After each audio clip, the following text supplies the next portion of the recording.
الحمد لله وكفى والصلاة والسلام على سيد الرسل وخاتم الأنبياء صلى الله عليه وعلى آله وصحابه وبارك وسلم صلاة تكون للنجاة وسيلة ولعلو الدرجات كفيلا. اللهم صل على محمد وعلى آل محمد وعلى آل محمد وبارك وسلم. أما بعد فأعوذ بالله السميع العليم من الشيطان الرجيم. بسم الله الرحمن الرحيم. لقد كان لكم في رسول الله أسوة حسنة. محمد از تمہیں خواہم خدا را، خدایا تو عشق مصطفیٰ را. ایمان ما اطاعت خلفائے راشدین، اسلام ما محبت آل محمد. واجب الاحترام جناب صدر گرامی قدر، علماء کرام، شرفائے ملت، بزرگوں، دوستوں، عزیزوں، یہ ہمارے دینی مرکز کا دینی پروگرام ہے، سالانہ اجتماع ہے.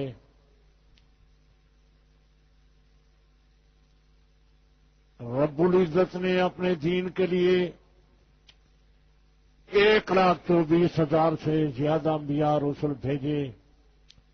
حضرات انبیاء علیہ السلام نے اللہ کے دین کا پیغام پہنچایا. جناب امام الانبیاء محمد مصطفیٰ صلی اللہ علیہ وسلم نے دن رات محنت فرمائی.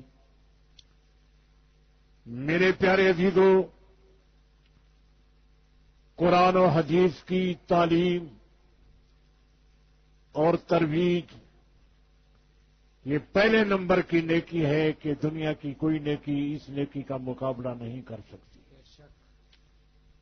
آپ حضرات ہر روز قرآن مقدس کی تلاوت کریں. اللہ نے قرآن مجید خود پڑھایا. الرحمن و علم القرآن. اللہ نے قرآن کی تعلیم دی. جناب امام الانبیاء محمد مصطفیٰ صلی اللہ علیہ وسلم نے مکہ مکرمہ میں 10 بنایا. 10,000 حافظ قرآن کے بارگاہ نبوت میں موجود تھے. حضور کے زمانے کے مرد قرآن کے حافظ تھے، بیویاں قرآن کی حافظہ تھیں. میں آپ حضرات کی خدمت میں یہ درخواست کروں گا کہ آپ ان دینی مراکز کے رکن اور ممبر بنیں، اپنے بچوں کو قرآن پڑھائیں، حدیث کی تعلیم دلوائیں. جناب رحمت اللہ عالمین صلی اللہ علیہ وسلم کا ارشاد گرامی ہے، خیرکم من تعلم القرآن وعلمہ. تم میں سے بہترین لوگ وہ ہیں جو قرآن پڑھتے ہیں اور پڑھاتے ہیں. پاک پیغمبر صلی اللہ علیہ وسلم نے فرمایا، من قرأ القرآن وعمل بما فیہ البس والداہ تاجا یوم القیامہ. جس آدمی نے قرآن مجید پڑھا، قرآن مقدس پر عمل کیا، میدان قیامت میں اس کے ماں باپ کے سر پہ نور کا تاج ہوگا. ذو آسن من ضوء الشمس، جس کی روشنی دنیا کے سورج سے زیادہ ہوگی. دنیا کے لوگ سر اٹھا کے دیکھیں گے یہ کوئی نبی آ رہا ہے یا رسول آ رہا ہے. اللہ کے ملائکہ کہیں گے لوگوں یہ نبی بھی نہیں اور رسول بھی نہیں، یہ وہ لوگ ہیں جن کے بچے دنیا میں قرآن پڑھتے تھے. اللہ نے قرآن پڑھنے والے کے ماں باپ کو نور کا تاج پہنا دیا ہے. نعرہ تکبیر، نعرہ تکبیر. مدارس عربیہ، مدارس عربیہ، مولانا عبدالستار صاحب تانسوی. بس آپ مجھے زندہ باد نہ کہیں کہ سارے لوگ مر کے بہی چلے جائیں، میں جہاں رہ جاؤں. پاک پیغمبر کا ارشاد گرامی ہے، تحفۃ المؤمنات موت. موت مومن کا تحفہ ہے. موت مومن کے لیے خوشبودار پھول ہے. جس وقت مومن پر موت آتی ہے، مومن کو اللہ کا دیدار ہوتا ہے. مومن کہتا ہے کاش آج سے کئی برس پہلے مجھ پر موت آتی، بولے اللہ کا دیدار پہلے ہو جاتا. سبحان اللہ. موت انسان کو وطن اصلی پہنچاتی ہے. موت مومن کو بہت داخل کراتی ہے۔ میرے لیے آپ دعا کریں کہ پاک پیغمبر کی مقدس تعلیم کے مسئلے بیان کرتے کرتے کلمہ شہادت پر میرا خاتمہ ہو، اللہ کی عدالت میں پہنچوں، رحمت اللہ عالمین صلی اللہ علیہ وسلم میرے شفیع بنے۔ آمین۔ باقی یہاں رہنا تو ہے نہیں، لوگوں کی کوشش ہے کہ ہم یہاں رہ جائیں۔ آپ کب تک رہیں گے؟ میرے پیارے عزیزوں، دیکھ رہے ہو کہ ہر آدمی یہاں سے جا رہا ہے۔ یہ ہمارا کورس کا مقام ہے، وطن اصلی موت کے بعد ہے۔ تو آپ حضرات قیمتی لمحات کو ضائع نہ کریں۔ جس طرح آپ بچوں کو کہتے ہیں بیٹا کورس میں دن رات محنت کرنا، وقت ضائع نہ کرنا، میں آپ حضرات کی خدمت میں درخواست کرتا ہوں کہ ان قیمتی لمحات کے آپ ضائع نہ کریں، آخرت کے لیے محنت کریں، آخرت کے لیے کوشش کریں، عقیدے اور عمل کی اصلاح فرمائیں۔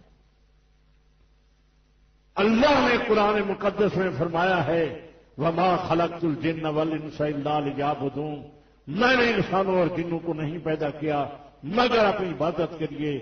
عبادت انسان کا مقصودی کام ہے۔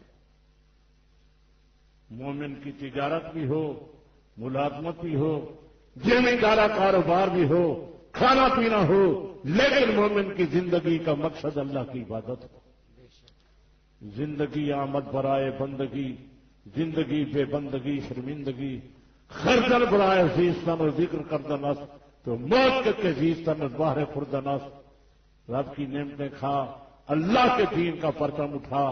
میرے پیارے عزیزوں، پاک پیغمبر کی زندگی کا کوئی لمحہ اللہ کے ذکر سے خالی نہیں ہوتا تھا۔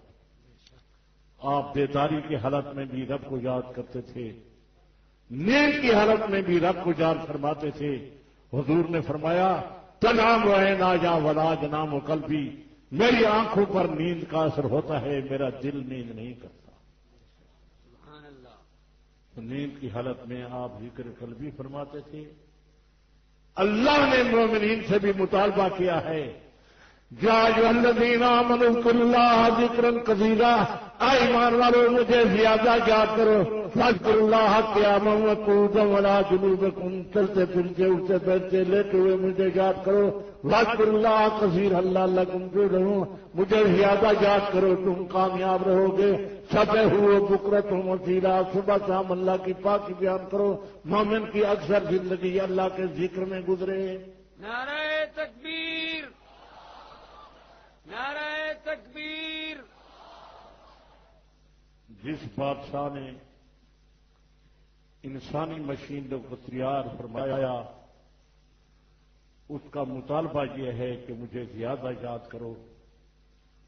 آپ حضرات سوچیں کہ ہم لوگ ذکر سے کتنا تعلق رکھتے ہیں، کتنا انس ہے، محبت ہے، پیار ہے۔ میرے پیارے عزیزوں، بادشاہ کا یہی مطالبہ ہے کہ تمہاری اکثر زندگی میرے ذکر میں گزرے۔ اللہ نے قرآن مقدس میں فرمایا میرے بندے وہ ہیں، میرے محبوب وہ ہیں، عباد الرحمان وہ ہیں، والذین یبیتون لربہم سجدا وقیاما، جن کی راتیں سجدے اور قیام میں گزرتی ہیں، ساری رات مصلی پر گزارتے ہیں، یہ میرے پیارے بندے ہیں۔ یہ بازاری قصہ نہیں، یہ اخباری کہانی نہیں، اللہ نے قرآن مقدس میں فرمایا میرے پیارے بندوں کی رات مصلی پر گزرتی ہے۔ رحمت اللہ عالمین صلی اللہ علیہ وسلم نے جب تراویح کی نماز پڑھائی تھی ساری رات گزر گئی۔ مشائخ سے پوچھیں، ہمارے بزرگان دین جہاں موجود ہیں آپ ان سے دریافت کر کے جائیں۔ شہا سکہ کی حدیثوں میں ہے دعا لہ ونساء الناس، نبی پاک نے کنبے قبیلوں کو بلایا، مرد آئے، عورتیں آئیں، مہاجرین انصار سے مسجد نبی بھر گئی۔ پاک پیغمبر نے تراویح کی جماعت کرائی۔ صحابہ کہتے ہیں اتنی دیر ہو گئی ہم کو محسوس ہوتا تھا یفوتنا الفلاح کے سیری کا ٹائم بھی ختم ہونے کے قریب آ گیا۔ 15-20 منٹ باقی تھے، رحمت للعالمین صلی اللہ علیہ وسلم نے تراویح کی نماز کو ختم فرمایا۔ پھر آپ حضرات سوچتے ہیں کہ انہیں روزہ کس طرح رکھا ہوگا، کھانا کس طرح پکایا ہوگا۔ عزیزان محترم، جب آقا نامدار صلی اللہ علیہ وسلم کے گھر میں مہینے مہینے تک آگ نہیں جلتی تھی، صحابہ کھانے کیسے پکاتے تھے؟ صحابہ اپنے گھروں کو گئے، کسی نے کھجور کے چند دانے کھائے، کسی نے رات کے باسی لقمے کھائے، کسی نے پانی پیا۔ صبح کی اذان آ گئی، سارے مہاجر انصار مسجد نبوی میں آئے، صبح کی نماز پاک پیغمبر کے پیچھے آ کر جماعت کے ساتھ ادا کی۔ شان رسالت، شان صحابہ، شان صحابہ۔ وہ دین کے شہزائی لوگ تھے۔ یہ قرآن مجید میں جو آیا ہے، اللہ نے فرمایا میری بندوں کی راتیں سجدے اور قیام میں گزرتی ہیں، یہ بھی صحابہ کے متعلق ہے۔ شاگردان رسول، تربیت یافتگان رسول، پاک پیغمبر کے مہاجر انصار کی راتیں مصلی پر گزرتی تھیں، وہ دین کے شہزائی تھے۔ ان کے متعلق اللہ نے بھی قرآن مجید میں فرمایا کل وعد اللہ الحسنہ، میرا پاک پیغمبر کی ساری جماعت کے ساتھ بہشت کا وعدہ ہے۔ سبحان اللہ۔ تو آپ حضرات کوشش کریں، محنت کریں کہ زیادہ ٹائم عبادت میں گزرے، ذکر اللہ پر زیادہ وقت لگائیں۔ پاک پیغمبر کی زندگی کا کوئی لمحہ اللہ کے ذکر سے خالی نہیں ہوتا تھا، اور مشائخ بزرگان دین سے کئی بار آپ نے سنا ہوگا کہ معراج والی رات رب العزت نے اس امت پر 50 نمازیں فرض کی تھیں۔ اللہ کی خوشنودی، اللہ کی رضا اس بات میں ہے مومن کی اکثر زندگی میری عبادت میں گزرے۔ سبحان اللہ۔ اب آپ حضرات سوچیں کہ ہماری زندگی کس طرح گزر رہی ہے۔ رمضان مبارک آیا، چھوٹے دن تھے، بہت سے لوگوں نے روزے نہیں رکھے، حالانکہ حضور صلی اللہ علیہ وسلم کا ارشاد گرامی ہے رمضان مبارک کا ایک روزہ قضا ہو جائے، سارا سال روزے رکھو، رمضان کے ایک روزے کی فضیلت کو نہیں پا سکتے۔ رحمت للعالمین صلی اللہ علیہ وسلم کا ارشاد گرامی ہے کہ اللہ کو تراویح کی نماز بڑی محبوب ہے، اللہ کو بڑی پیاری ہے، لیکن ہمارے اکثر لوگ تراویح کی نماز کا اہتمام نہیں کرتے۔ جو ہمارے ملک کے نیک نیک لوگ ہیں گھنٹے میں یہ بھی فارغ ہو جاتے ہیں، لیکن رحمت للعالمین صلی اللہ علیہ وسلم نے جب تراویح کی جماعت کرائی، شہری کا آخری ٹائم آ گیا، ساری رات پاک پیغمبر صلی اللہ علیہ وسلم تراویح کی نماز پڑھاتے رہے۔ باقی بعض لوگ تم کو کہتے ہیں کہ 8 رکعت پڑھ لو، یہ ساری رات 8 رکعت پر حضور کی صرف ہوئی تھی۔ اللہ کے بندے سوچو، امام ترمذی رحمت اللہ علیہ نے ترمذی شریف کے باب الصیام کے اخیر میں لکھا ہے اکثر علماء 20 رکعت تراویح کے قائل ہیں، کما روى عن علی و عمر وغیرہما من اصحاب النبی صلی اللہ علیہ وسلم، حضرت علی، حضرت عمر، جو کہ اصحاب رسول یہی کہتے ہیں کہ 20 رکعت تراویح ادا کرو۔ جن لوگوں نے پاک پیغمبر کے پیچھے نماز پڑھی تھی وہ کہتے ہیں 20 رکعت پڑھو۔ ہمارے لوگ چونکہ نماز سے تھکے ہوئے ہیں، یہ کہتے ہیں چلو 8 رکعت پڑھ لو تو کوئی آپ کی بات نہیں۔ مخدومہ کائنات سے یہ بات اہرا سیدہ صدیقہ کی جو روایت بخاری شریف میں ہے 8 رکعت کی، جو پاک پیغمبر کی تہجد کی نماز کے متعلق ہے، رحمت للعالمین صلی اللہ علیہ وسلم سارا سال تہجد کی نماز ادا فرمایا کرتے تھے۔ اکثر اتفاق ایسا ہوتا تھا کہ 8 رکعت پڑھتے تھے، اس میں کمی بیشی بھی کبھی ہوتی تھی، لیکن اکثر عادت 8 رکعت کی تھی، وہ تہجد کی نماز ہے۔ پاک پیغمبر صلی اللہ علیہ وسلم کے صحابہ، شاگردان رسول، تربیت یافتگان رسول، سیدنا علی، سیدنا عمر فاروق، باقی اصحاب رسول کہتے ہیں 20 رکعت ادا کرو. اس کے بعد امام ترمذی رحمۃ اللہ علیہ نے لکھا ہے قال شافعی ہکذا ادرکت ببلدنا مکہ تھا. حضرت امام شافعی فرماتے ہیں ہم نے اپنے مکے شہر والوں کو اسی طرح پایا ہے 20 رکعت تراویح ادا کرتے ہیں. یہ امام شافعی دوسری صدی کے بزرگ ہیں. آپ تو ہیں 14ویں صدی 15ویں صدی کے بزرگ. یہ دوسری صدی والے بزرگ کہتے ہیں کہ ہمارے شہر مکہ کے لوگ 20 رکعت ادا کرتے تھے. اس زمانے سے لے کر آج تک حرم کعبے میں مسجد نبی میں 20 رکعت تراویح کی جماعت ہو رہی ہے. پھر آپ حضرات 20 رکعت پڑھیں گے یا نہیں پڑھیں گے؟ پڑھیں گے. زور سے کہو. پڑھیں گے. مجمع تو بہت زیادہ ہے لیکن اکثر بولتے نہیں ہیں. اس کا مطلب یہ ہے کہ کئی لوگ نہیں پڑھیں گے. نہیں جی 20 پڑھیں گے جو 20 رکعت تراویح ادا کریں گے ہاتھ اٹھائیں. نعرہ تکبیر. نعرہ تکبیر. مسلک اناف. مسلک اناف علماء دیوبند. میرے پیارے عزیزو، میرے خیال میں آپ حضرات نے ہاتھ اٹھایا ہے. اس بات کا آپ اہتمام کریں گے. بعض آدمی بیچ میں یوں کہتے ہیں کہ اگر حضور کا فیصلہ ہو جاتا پھر تو زیادہ اچھی بات تھی. نہ یہ قرآن حضور کا لکھا ہوا ہے. اگر آپ صحابہ پر اعتماد نہیں کرتے، اللہ کا قرآن نہ آسمان سے لکھا ہوا آیا ہے نہ پاک پیغمبر نے اپنے ہاتھ سے تعریف فرمایا ہے. رحمت للعالمین تو دستخط بھی نہیں فرماتے تھے. 21ویں پارے کے پہلے صفحے پر ہے وَلَا تَخُطُّهُ بِيَمِينِكَ کا. آپ اپنے ہاتھ سے نہیں لکھتے. رحمت للعالمین کے خطوط صحابہ لکھتے تھے. پاک پیغمبر اپنی انگوٹھے سے مہر لگا دیتے تھے محمد الرسول اللہ. تو یہ قرآن نہ خدا کا لکھا ہوا ہے نہ محمد مصطفیٰ کا لکھا ہوا ہے. یہ قرآن ہے صحابہ کا لکھا ہوا. اگر صحابہ کی دیانت امانت صداقت پر آپ کو اعتماد نہیں ہے پھر قرآن کہاں سے لائیں گے؟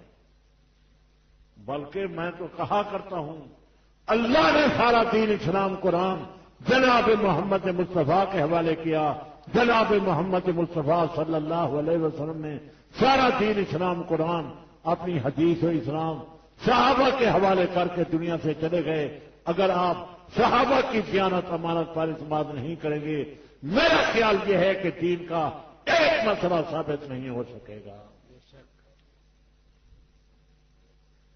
کون بتائے گا کہ محمد خدا کے رسول تھے؟ کون بتائے گا کہ جبریل علیہ السلام بارگاہ نبوت میں قرآن لائے ہیں؟ ہمارے دین کے سارے مسئلے نبی کی نبوت کے عینی گواہ صحابہ، تجدید گواہ صحابہ، واقعے کے گواہ صحابہ، موقع کے گواہ صحابہ، صحابہ قرآن کی قرآنیت کے گواہ، صحابہ میرے پیر علی کے نکاح کے گواہ ہیں. اگر صحابہ کی دیانت امانت کو نہیں مانیں گے میرا خیال یہ ہے کہ دین کا ایک مسئلہ بھی ثابت نہیں ہو سکتا. شان صحابہ. شان صحابہ. شان صحابہ. جو لوگ صحابہ کو نہیں مانتے آپ دیکھ رہے ہیں ان کا کلمہ جدا، اذان جدا، نماز جدا، جنازہ جدا، کتابیں جدا، قرآن تک جدا. انہوں نے پہلے نمبر کی کتاب اصول کافی کے صفحہ 671 پر لکھا ہے. امام جعفر صادق نے فرمایا ان القرآن الذي جاء بجبريل علیہ السلام الى محمد صلی اللہ علیہ وسلم 17 آیا. جب قرآن جبریل نبی کے پاس لائے تھے اس کی 17,000 آیتیں تھیں. اس لیے ساری زمین پر ان کا قرآن مجید کا ایک حافظ موجود نہیں. جہاں ہمارے لاکھوں بچے قرآن کے حافظ، ہمارے ایک دینی ادارے سے، ہمارے جامعہ خیر المدارس سے کئی لاکھ بچہ قرآن مقدس کا حافظ ہو چکا ہے. اور ہر مدرسے سے بچے اور بچیاں قرآن مجید کے حافظ ہو رہے ہیں. جن لوگوں نے صحابہ پر اعتماد نہیں کیا ان کا قرآن پر اعتماد نہیں. انہوں نے لکھ دیا ہے اصلی قرآن 17,000 آیت کا تھا. یہ اصول کافی کی روایت ہے اور آگے وضاحت کے ساتھ لکھا ہے وہ قرآن امام مہدی کے پاس ہے غار میں اپنے ساتھ لے گئے ہیں. یوزر الناس سے بعد ظہور ہی و جامر ہوں بے قرات ہی. جب امام مہدی ظاہر ہوں گے اس قرآن کو ظاہر کریں گے, اس کے پڑھنے کا حکم دیں گے. وہ مخالف لحاظ القرآن موجود, غیر والا قرآن موجودہ قرآن کے مخالف ہے. صحابہ کو چھوڑا, سارے دین کو چھوڑ دیا. تو آپ حضرات جناب محمد مصطفیٰ صلی اللہ علیہ وسلم کی عدالت, دیانت اور امانت و صداقت پر پورا اعتماد کریں کہ اللہ نے سارا دین اسلام قرآن پاک محمد کے حوالے کیا. جناب محمد مصطفیٰ صلی اللہ علیہ وسلم نے سارا دین اسلام قرآن اور اپنے تمام اصول و فروع کے مسائل صحابہ کے حوالے کر کے پاک پیغمبر دنیا سے چلے گئے. آپ اگر صحابہ کی دیانت امانت پر اعتماد نہیں کریں گے, میرا خیال ہے کہ دین کا ایک مسئلہ ثابت نہیں ہو سکے گا. حتیٰ کہ شیعہ کتابوں میں لکھا ہوا ہے کہ حضور نے حضرت علی کی نکاح کی گواہی کے لیے صحابہ کو بلایا. یہ سٹیج پر یہاں کشف الغمہ ہے, کشف الغمہ کے صفحہ 104 پر موجود ہے. حضور نے فرمایا نا جلدی جا. یا رسول اللہ میں کہاں جاؤں؟ حضور نے فرمایا فانطلق فاطلی ابا بکر عمر عثمان, جلدی جلدی جاؤ, ابو بکر عمر عثمان کو بلاؤ, طلحہ زبیر کو بلاؤ, تم انصاری کو بلاؤ. بارگاہ نبوت میں حاضر ہوئے اور کرتے ہیں یا رسول اللہ خیر تو ہے, ہم کو جلدی جلدی بلوایا.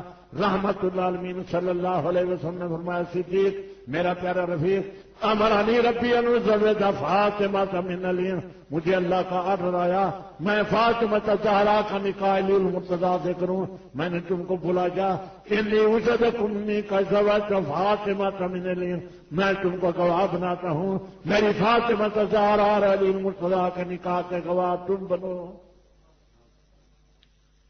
یہ صحابہ نبی کی نبوت کے گواہ ہیں, یہ قرآن کی قرآنیت کے گواہ ہیں, علی کے نکاح کے گواہ ہیں. وہ تم کو کہتے ہیں کہ حضرت علی کا نکاح آسمان پر ہوا ہے. میں اتنے لمبے سفر کرنے کی کیا ضرورت ہے؟ ملتان والے جو ہیں وہ نکاح یہاں کرتے ہیں یا کراچی میں کرتے ہیں یا پنڈی میں کرتے ہیں یا لاہور میں کرتے ہیں.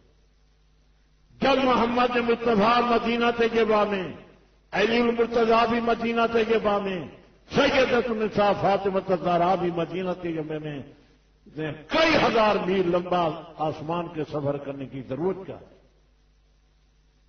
تم تو سوچتے نہیں ہو, ٹائم تمہارے پاس نہیں ہے. وہ اگر یہ کہیں کہ یہاں زمین پر نکاح ہوا ہے تو پھر لوگ پوچھیں گے کہ گواہ کون ہیں؟ گواہ ہیں صحابہ. وہ صحابہ کو مانتے نہیں, اس لیے انہوں نے کہا آسمان پر نکاح ہوا. بس حوصلہ ختم.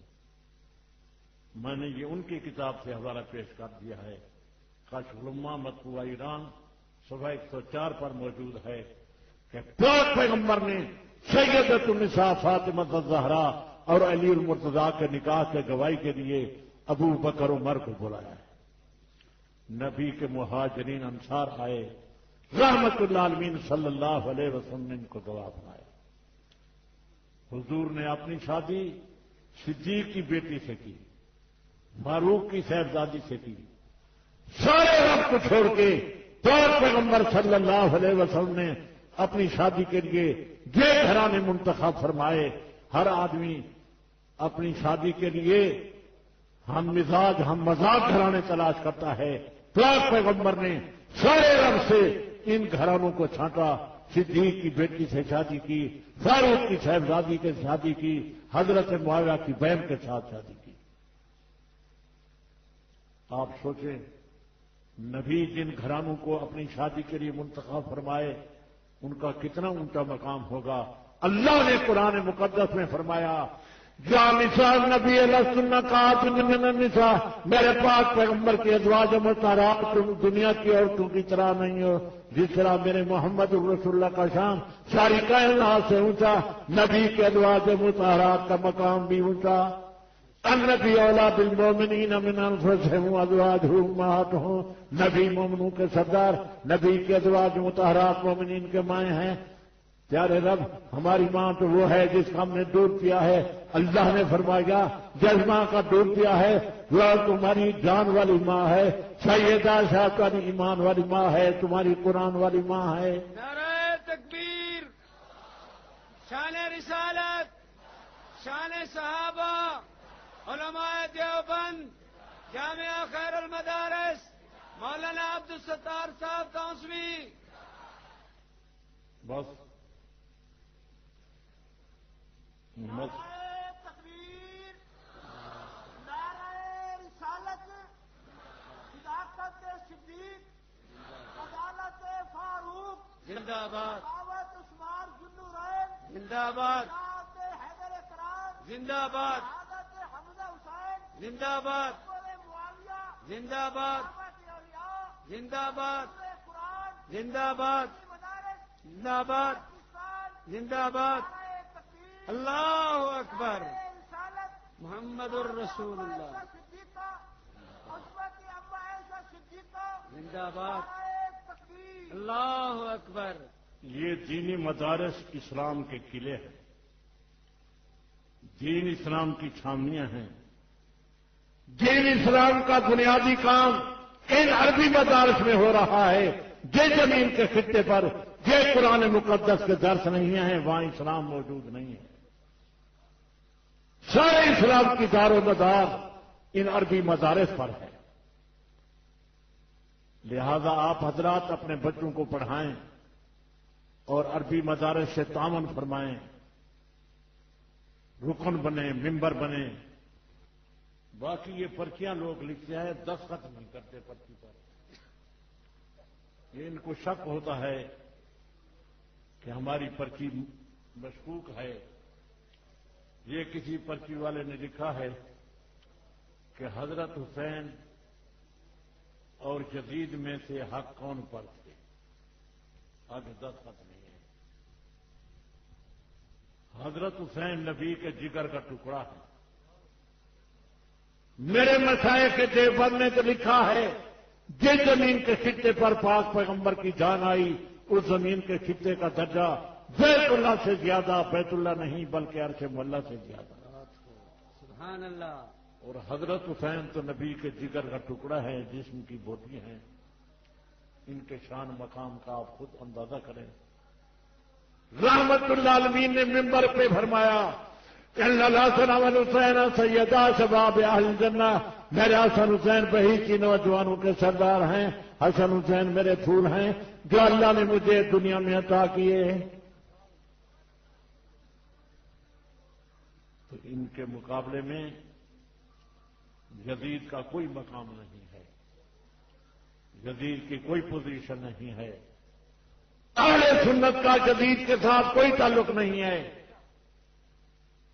یہ ٹھیک ہے کہ حضرت معاویہ کے بیٹے ہیں، لیکن نوح علیہ السلام کا بیٹا خدا کا دشمن بن گیا۔ ہم حضرت نوح کے غلام ہیں، حضرت نوح شاگرد ہیں خدا کے، حضرت معاویہ شاگرد ہیں محمد مصطفیٰ کے۔ سنی کا عقیدہ ہے خدا کے شاگرد انبیاء سارے سچے، محمد مصطفیٰ کے شاگرد صحابہ سارے سچے۔ اہل سنت کا یزید کے ساتھ کوئی تعلق نہیں ہے۔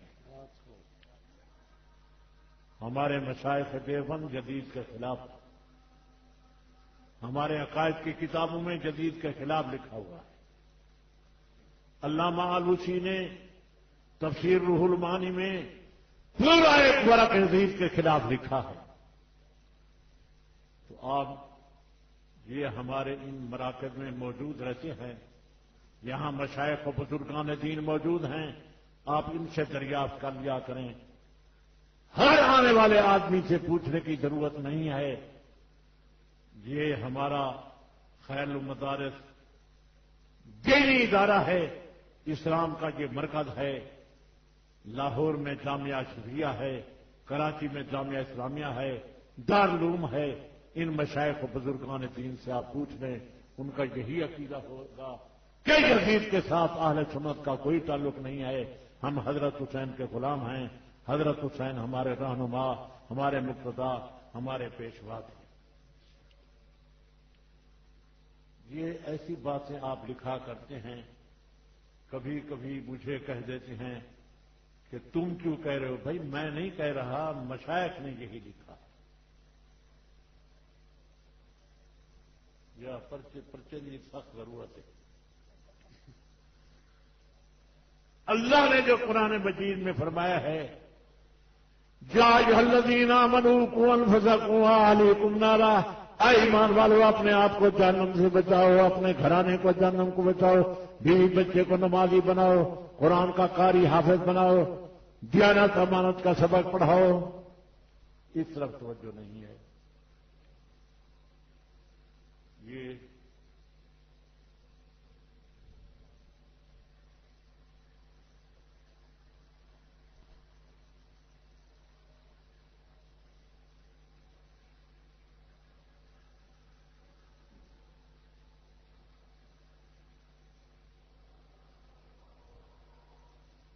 بس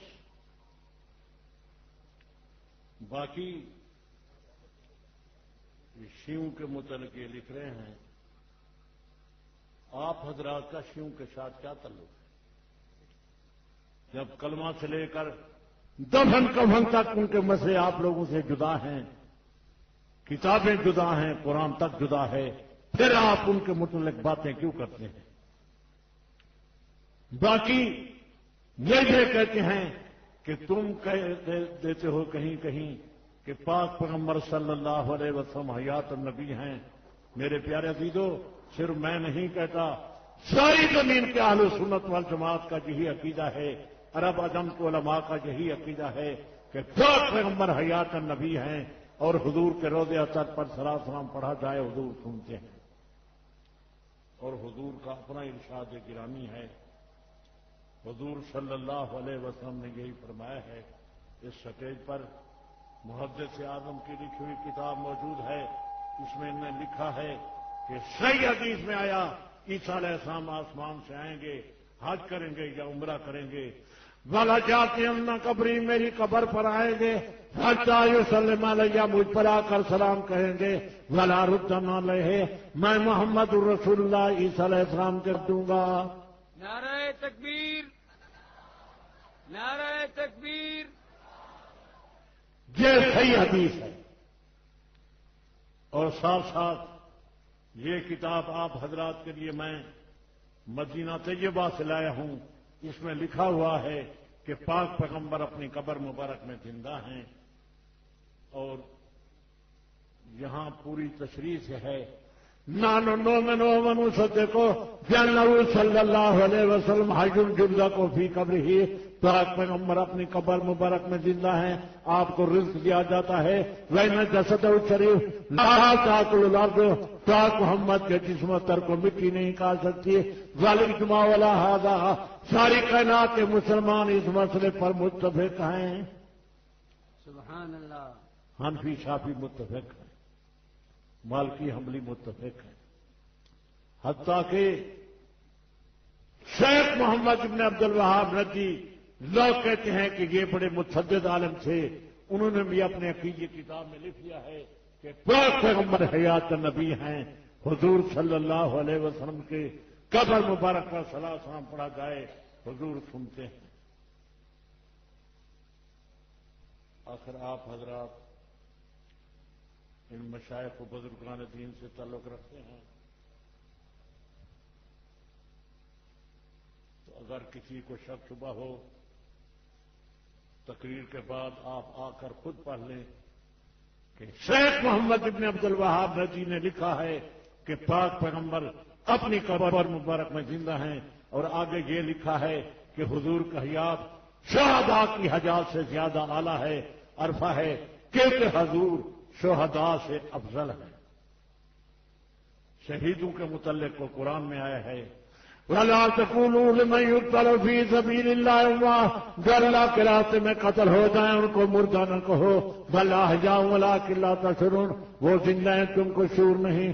دوسرے مقام پر آ جا، وَلَا تَحْسَبَنَّ الَّذِينَ قُتِلُوا فِي سَبِيلِ اللَّهِ أَمْوَاتًا، جو اللہ کے راستے میں قتل ہو جائیں ان کو مردہ خیال نہ کرو، دل میں تصور نہ کرو کہ شہید مر گیا، شہید زندہ۔ جب شہداء کے متعلق ہے کہ وہ زندہ ہیں تو نبی شہید سے افضل ہے۔ سارے کائنات کے مومنین کا یہ عقیدہ ہے جب شہید افضل سے پاک پیغمبر افضل ہیں، جب شہید زندہ ہیں تو نبی کا حیات شہداء کی آزاد سے زیادہ اعلیٰ اور رفیع ہے۔ شیخ محمد ابن عبد الوہاب نجی نے لکھا ہے کہ پاک پیغمبری حیات ان سے اعلیٰ افضل ہے، اور ساتھ ساتھ آگے لکھا کہ حضور صلی اللہ علیہ وسلم کی قبر پر اگر سلام پڑھا جائے حضور صلی اللہ علیہ وسلم سلام کو سنتے ہیں۔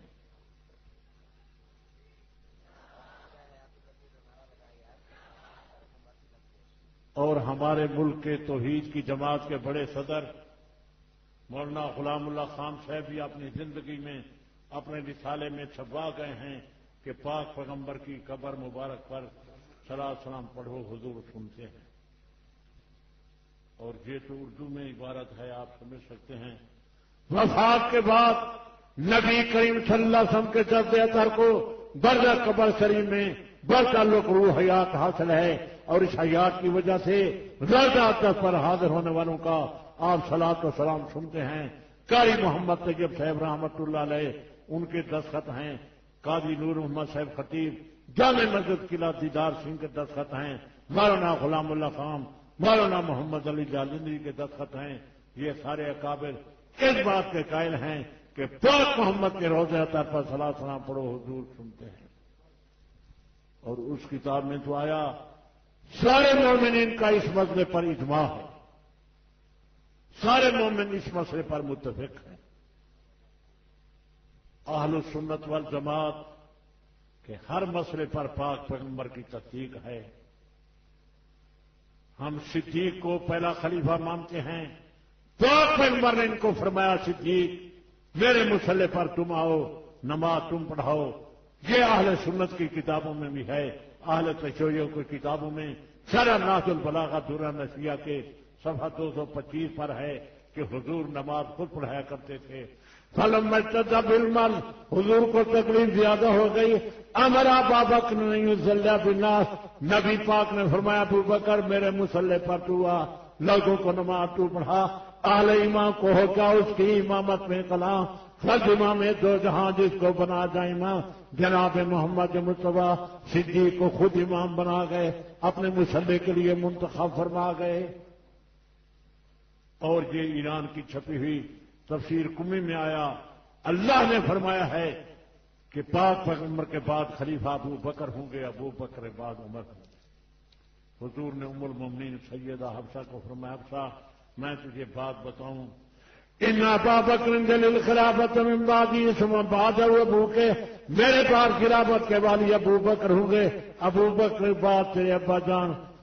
بی بی پاک عرض کرتی ہیں یا رسول اللہ من انبا کا کس نے خبر دی، کس نے فیصلہ کیا؟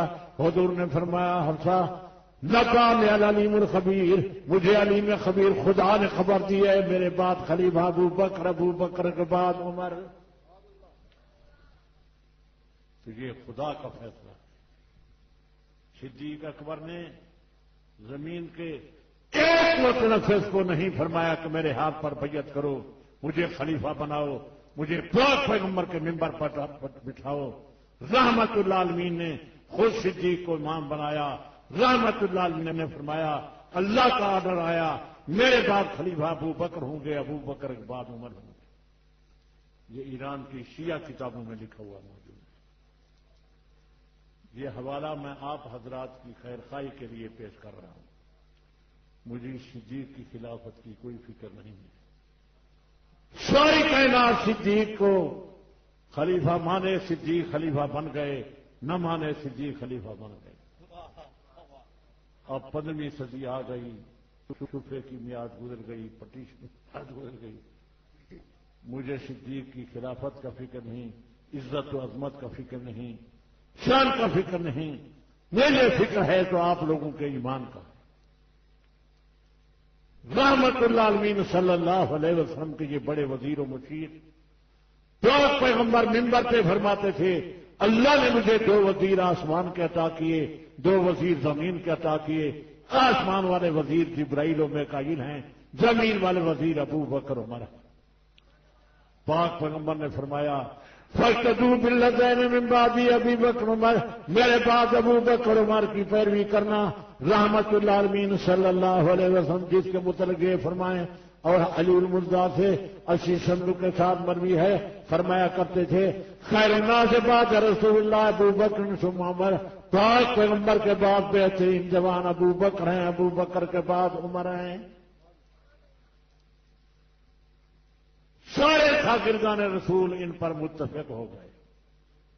نبی پاک جن کو منتخب فرما گئے، پڑھا گئے، تعلیم و تربیت تزکیہ فرما گئے، رحمت اللہ عالمین کی ساری جماعت صدیق و فاروق کی خلافت پر متفق ہو گئی۔ تو آپ حضرات راضی ہیں یا ناراض ہیں؟ جو حضرات راضی ہیں ہاتھ اٹھائیں، میں دیکھوں۔ ہاتھ سیدھا کریں، ہاتھ۔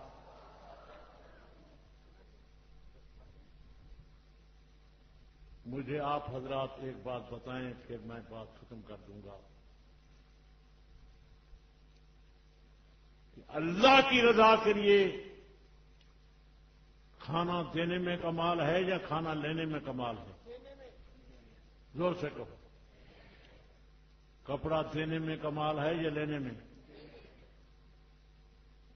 زمین و مکان دینے میں کمال ہے یا لینے میں؟